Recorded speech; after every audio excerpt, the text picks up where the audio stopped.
To this brief introduction to ancient Greek art, a shared language, religion, and culture. Ancient Greece can feel strangely familiar. We know of the exploits of Achilles, who was a hero in the ancient epic poem by Homer, the Iliad, about the Trojan War, and Odysseus, the hero in Homer's The Odyssey, and the treatise of Aristotle, from the exacting measurements of the Parthenon to the rhythmic chaos of the Laocoon. Ancient Greek culture has shaped our world. Thanks largely to notable archaeological sites, well-known literary sources, and the impact of Hollywood, Clash of the Titans, for example, this civilization is embedded in our collective consciousness. We think of visions of epic battles, erudite philosophers, gleaming white temples, and limbless nudes. Even though we now know the sculptures, even the ones that decorated temples like the Parthenon, were brightly painted, and of course the fact that the figures are often missing limbs is the result of the ravages of time. Dispersed around the Mediterranean and divided into self-governing units called polis or city-states, the ancient Greeks were united by a shared language, religion, and culture. Strengthening these bonds further were the so-called Pan-Hellenic sanctuaries and festivals that embraced all Greeks and encouraged interaction, competition, and exchange. One example is the Olympics, which were held at the Pan-Hellenic sanctuary at Olympia. Although popular modern understanding of the ancient Greek world is based on the classical art of 5th century BCE Athens, it is important to recognize that Greek civilization was vast and did not develop overnight. Ancient Greek art occupies a special place in the history of art through the ages. Many of the cultural values of the Greeks, especially the exaltation of humanity as the measure of all things, remain fundamental principles of Western civilization today. In fact, these ideas are so completely part of modern Western habits of mind that most people are scarcely aware that the concepts originated in Greece 2,500 years ago. The Greeks, or Hellenes as they called themselves, never formed a single nation, but instead established independent city-states on the Greek mainland, on the islands of the Aegean Sea, and on the western coast of Asia Minor. In 776 BCE, the separate Greek states held their first athletic games in common at Olympia. From then on, despite their differences and rivalries, the Greeks regarded themselves as citizens of Hellas, distinct from the surrounding quote-unquote barbarians who did not speak Greek. The Greek deities most represented in art, not only in antiquity, but also in the Middle Ages, the Renaissance, and up to the present, are the 12 gods and goddesses of Mount Olympus. Listed here are those Olympian gods and their Roman equivalents. Even the gods of the Greeks were distinct from those of neighboring civilizations. Unlike Mesopotamian and Egyptian deities, the Greek gods and goddesses differed from humans only in being immortal. The Greeks made their gods into humans and their humans into gods. This humanistic worldview led the Greeks to create the concept of democracy, or rule by the people, to make seminal contributions in the fields of art, literature, and science. The distinctiveness and originality of Greek civilization should not, however, obscure the enormous debt the Greeks owed to the cultures of Mesopotamia and Egypt. The ancient Greeks themselves readily acknowledged borrowing ideas, motifs, conventions, and skills from those older civilizations.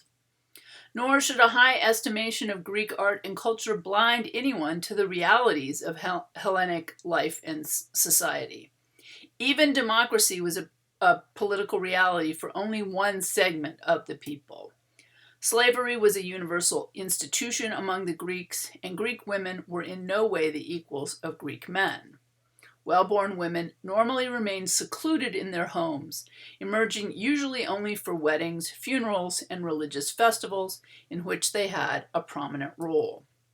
Otherwise, they played little part in political or public or political life. We are still heavily influenced by ancient Greek culture and art.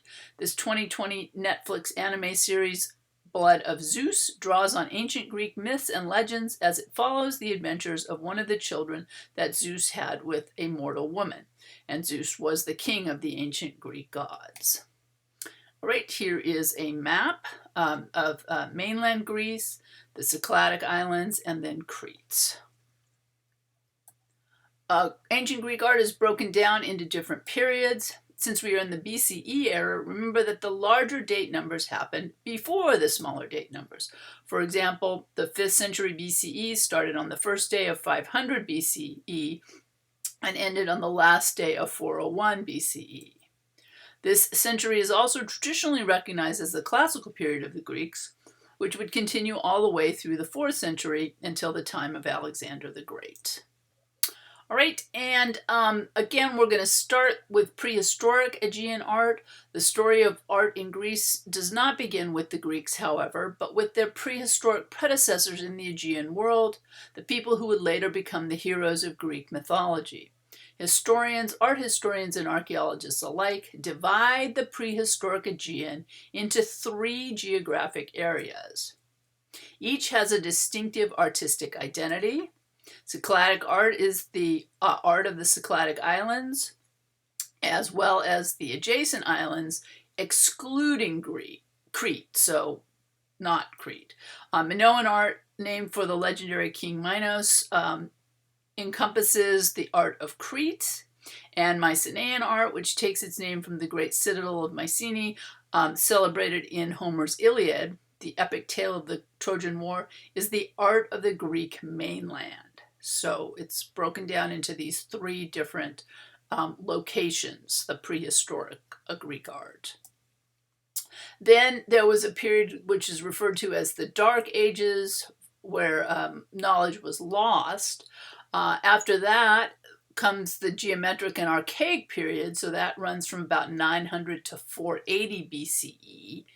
And during that time, Greek artists revived figure painting during the geometric period. Greek architects erect the first Doric and Ionic temples. Greek sculptors carved these life-size stone statues with archaic smiles. And Greek ceramicists perfect black and red figure vase painting. So that's during the geometric and archaic.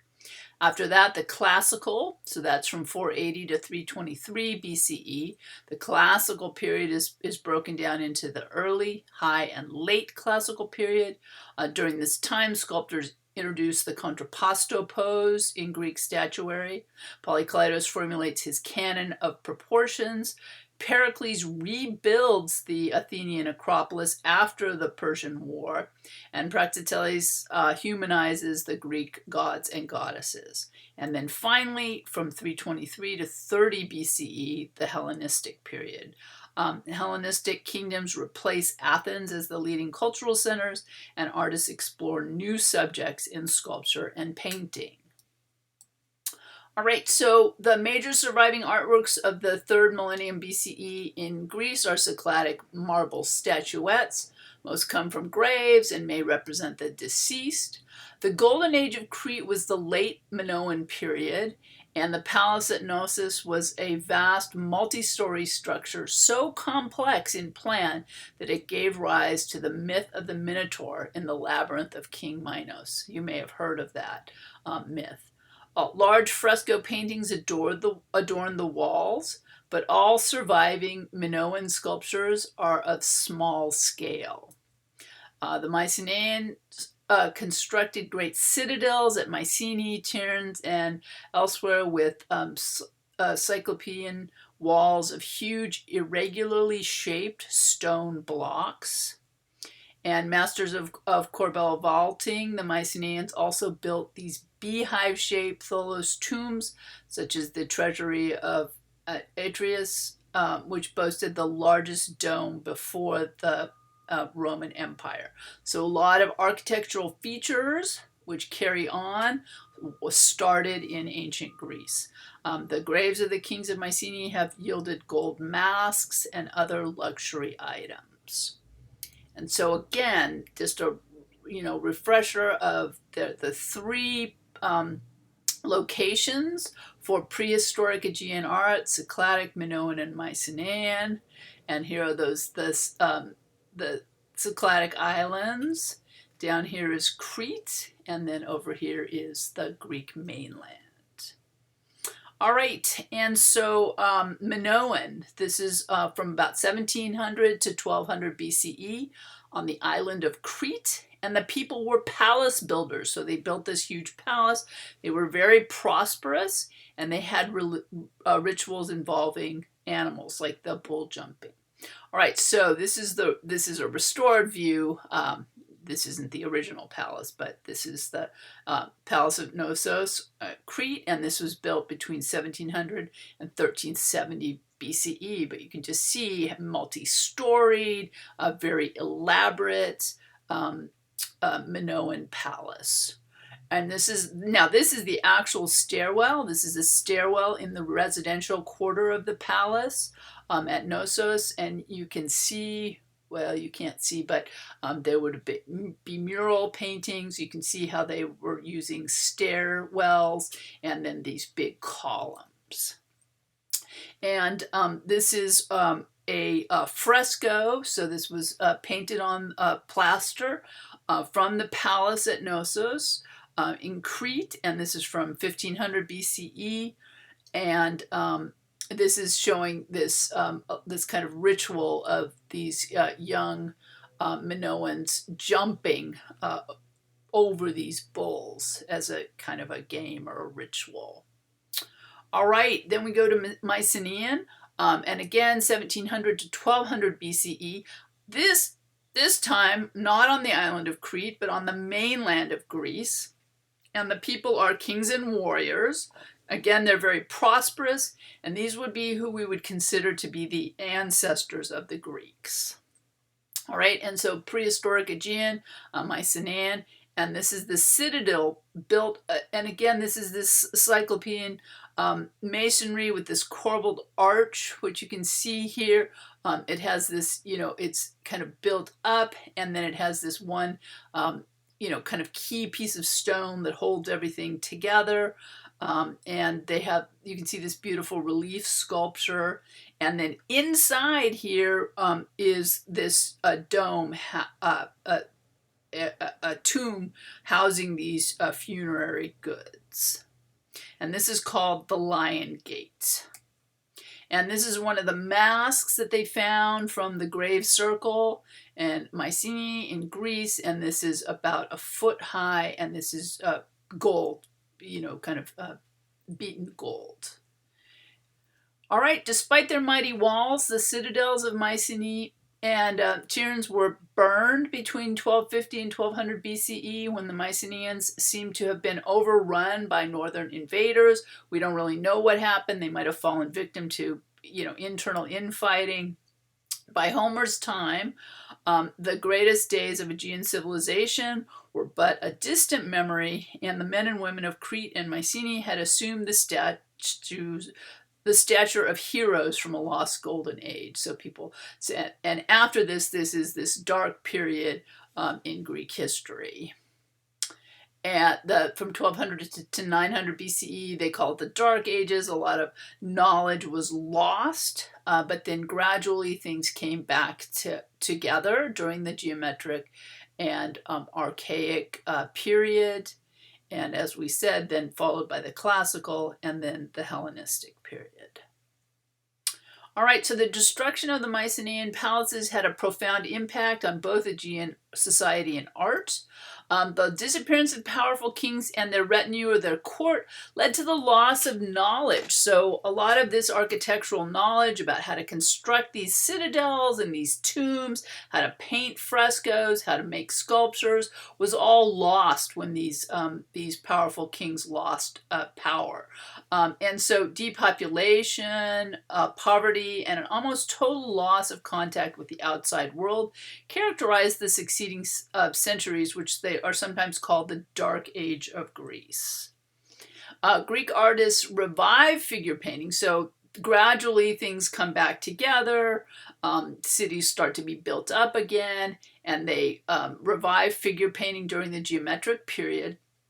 Greek architects erect the first Doric and Ionic temples, and they carve these stone statues and make these amazing black and red figure vase paintings.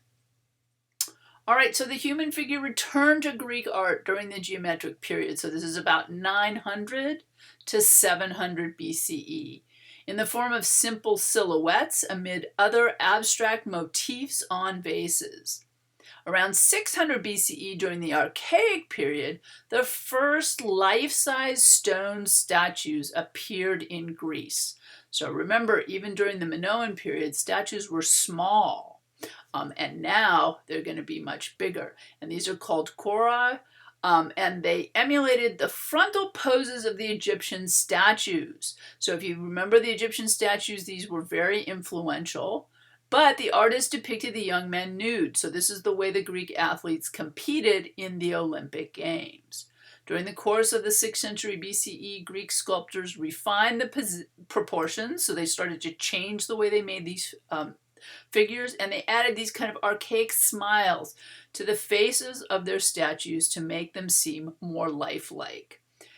The Archaic period also saw the construction of these first stone temples with these colonnades, and these they made the columns very according to kind of formulas, and we'll talk about that, of the Doric and the Ionic orders. And then these vase painters developed the black and red figure techniques. And all of a sudden, we're going to see foreshortening as starting to come in to painting, which is very exciting. All right, and so here you can see geometric and archaic art. This is only in the 8th century BCE did economic conditions improve. The population began to grow again, and this era was in its own way a heroic age, a time when the Greeks established the Olympic Games. They wrote down Homer's epic poems, which were formerly had just been recited orally, right? But they started to write them down, and they began to trade again with their neighbors to both the east and the west. And once they started trading, all this information starts flowing back into Greece. Figure painting returned to Greek art in the geometric period, and on these vessels that they're painting. All right, and then you can see the choros from Attica. This is 600 BCE, and then 530 BCE, and we'll talk about how the way that figures are depicted changes anatomically. And you can see the Archaic period, they're very much influenced by the Egyptian statues, while Greek artisans continued to develop their individual crafts, storytelling ability, and more realistic portrayals of human figures throughout the Archaic period. The city of Athens witnessed the rise and fall of tyrants and the introduction of democracy in the years of 508 and 507 BCE. And visually, this period is known for these large-scale marble choros, which is the male, and chore, the female sculptures, and showing the influence of ancient Egyptian sculptures like this. The choros stands rigidly with both arms extended at the side and one leg advanced forward. But this is going to change. And there's the peplos of the chor.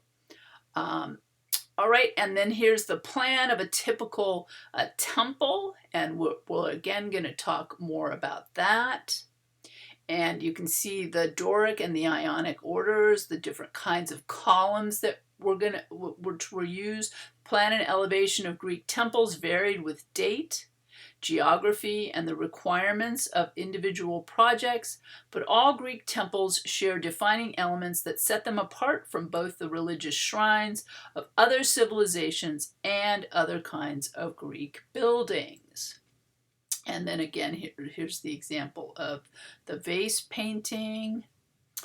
And during the classical period, sculptors introduced contrapposto into Greek statuary. Polykleitos formulates his canon of proportions, and Pericles rebuilds the Acropolis after the Persian War. Praxiteles starts to humanize these Greek gods and goddesses.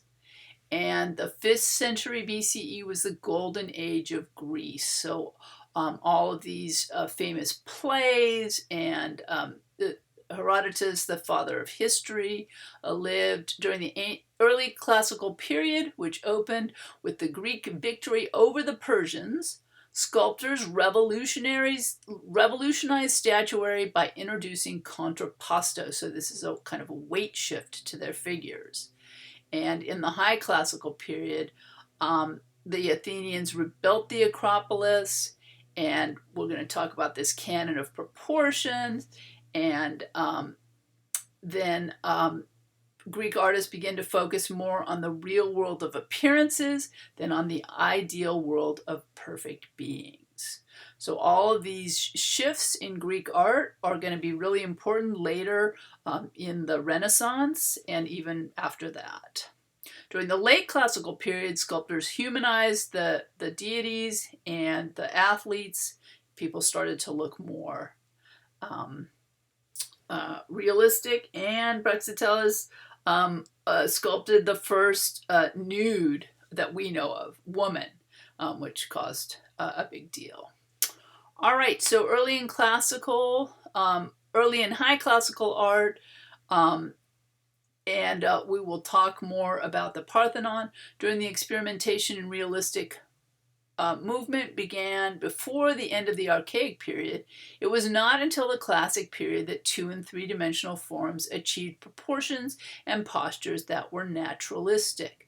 The early classical period was a period of transition when some sculptural work displayed these kind of archaic holdovers and in this what they call the severe style. But during the high classical period, there was amazing artistic success. So these statues on the Acropolis, Polykleitos has this amazing, the Doryphorus, the man holding the spear, or what he called the cannon. And there he is. You guys will learn more about him. Here's a restored view of the Acropolis with the Parthenon and the different temples and the layout of the Parthenon, and of course what it looks like today. And some of the statues that would have appeared on the Parthenon. I'm just going to go through these. This is just a very brief introduction, and you will learn more about these in the main lecture.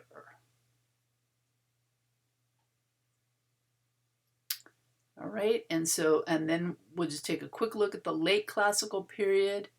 In addition to the new figural aesthetic in the 4th century, known for the longer torsos, longer limbs, and smaller heads, the first female nude was produced. And there she is, the Aphrodite of Knidos. And lastly, the Hellenistic period. The Hellenistic kingdoms replaced Athens as the leading cultural centers, and artists felt free to explore new subjects in sculpture and painting. The Hellenistic age went from about 323 to 30 BCE, so this is extended from the death of Alexander the Great until the death of Cleopatra, when Egypt became a province of the Roman Empire. The great cultural centers of the era were no longer the city-states of archaic and classical Greece, but these royal capitals such as Pergamon in Asia Minor. Hellenistic sculptors explored new subjects, so Gauls with mustaches and necklaces, impoverished old women, and treated traditional subjects in new ways. Hellenistic artists delighted in depicting violent movement and unbridled emotion. Following the death of Alexander the Great, and other artists became very interested in capturing motion and emotion, and but the Romans continued to love the Greeks, And in the Renaissance, they loved the Greeks, and we still love the Greeks today. So I'm just going to go through these really quickly. All right, thank you so much.